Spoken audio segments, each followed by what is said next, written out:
I spent the last week and a half making a multiplayer game you can speedrun against your friends, and I realized that making multiplayer games sucks. So what am I going to be making? Well, it's going to be a 2D platformer, but vertical. Let me explain. There will be two players and you will compete in climbing this insane giant tower. And the first one to do it wins, but there's a catch. Sometimes in the game these middle walls will come down, allowing you and the enemy you're competing against have an opportunity to shoot each other. Once hit, you will take damage and fall, meaning you are now behind and you need to catch up. To help you, there will be these small boosts which will propel you forward. And it all needs to be multiplayer, which is really scary because I haven't actually done a multiplayer game before.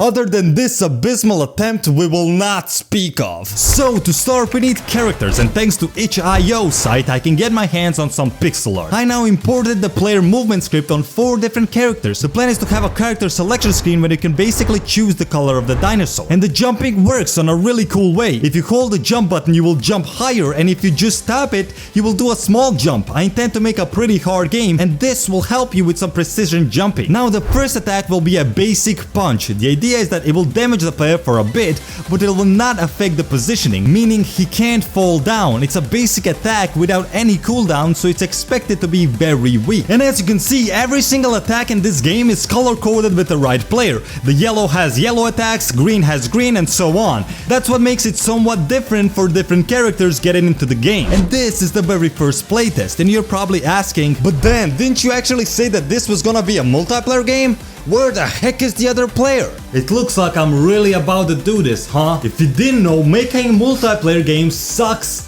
ass. And how they usually work is that there is a server and there are clients. So let's say a client wants to punch, we would need to ask the server for permission to punch, and then the server communicates back to clients on what were the results of that conclusion. And that would be for every single punch this client is trying to do, and it's called server authoritative approach. But that is way too hard. And honestly, this is just a fun game where you can play with your friends, so what I'm actually going to be making is a peer-to-peer game. Now this is where clients directly communicate with each other. And even though it's less reliable in terms of cheating, I chose this option since there's only like 1v1 battles, and I really don't need anything complicated. And now we have synced the player movements, and the two players can finally play together. Now obviously we want this game to be a lot more than just running and jumping around with your friend, so we need to add attacks. Now I want the player to have 3 ranged attacks as well as the punch I showed earlier, and that makes it 4 total attacks you can do on the other player. So I made every spell throwable, and we just need to modify its variables, so now each attack can be adjusted the way we want. We can set the cooldown, speed, how long will the attack last, and so on. Now we need to sync casting the spells over the network. If we hit the other player, we can see this line saying that we hit him, and the spell goes on cooldown. And if we do the same thing but on the client, we can see that I sync this shit pretty damn good. But this is the least of our problems. The biggest one is syncing the players to reduce the amount of latency the game has. And as you can see right now, when I'm jumping on the client, it kinda lags behind him a little bit. It's really not that great. We don't want players missing their shot because it's a bit delayed. One trick we can use is that we can actually instantiate the spell for us even though the spell is not yet spawned by the server. This way we will actually fix the latency and we will have a more responsive game. Now we need to move on to receiving damage. I want to do it so when the player is hit with the spell, this animation triggers while he's falling down. And also the players will need their own health bars because each spell can hit and damage the other players as well. So you have to worry about dying. And now to test how it syncs between the client and the host, and it's annoying, and we can see that it damages the player and it also triggers the animation, but when I hit the client with the spell he doesn't fall, the animation doesn't trigger, but it works like a charm on the host. And I also added these cards that represent the spells, so they show you which spells are on cooldown, and this game is really taking a good shape. And I need to add some power-ups like this boost where the player who picks it up just swoops through the air trying to catch up to the other player. I first synced everything, and you can see that because the client picked up the power-up and it got destroyed on both the host and the client. And now I can actually do the functionality knowing that this will work. And now that I have that, the game only needs a new map, some menus, UI, and we're good to go. So I made this stylistic pixel art map that resembles Poe. The longer you climb, you will reach the center of the universe and win, starting from this house into the clouds and space.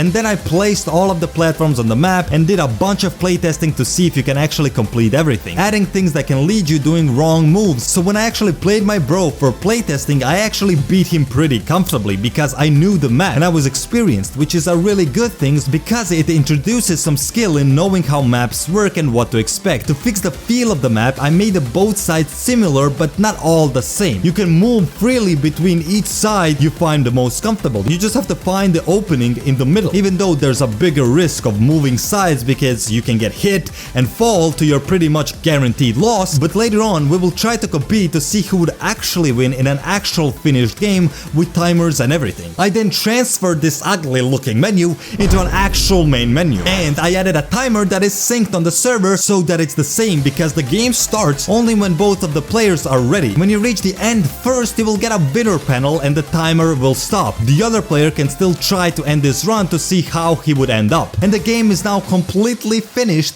I just need to contact my bro.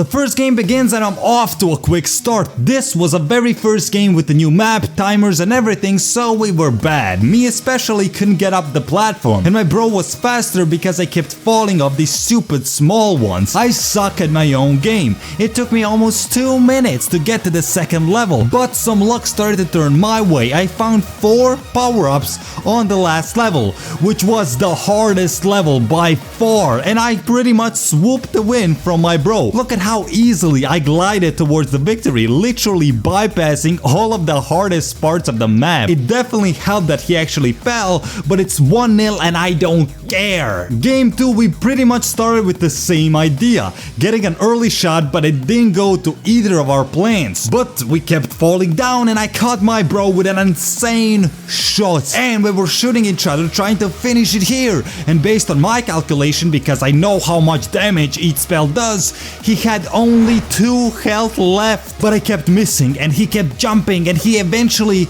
ran away. I actually cannot believe that because I got so anxious to catch him. I kept screwing up and he also found a power-up. It all led up to an epic chase and he actually won with 2 health left. So it's 1-1 and we went to our third and last game. This game was so frustrating to me because all of the things from the last game kept up with me. I was so pissed off that I pretty much choked the entire match. But this moment summed up my experience.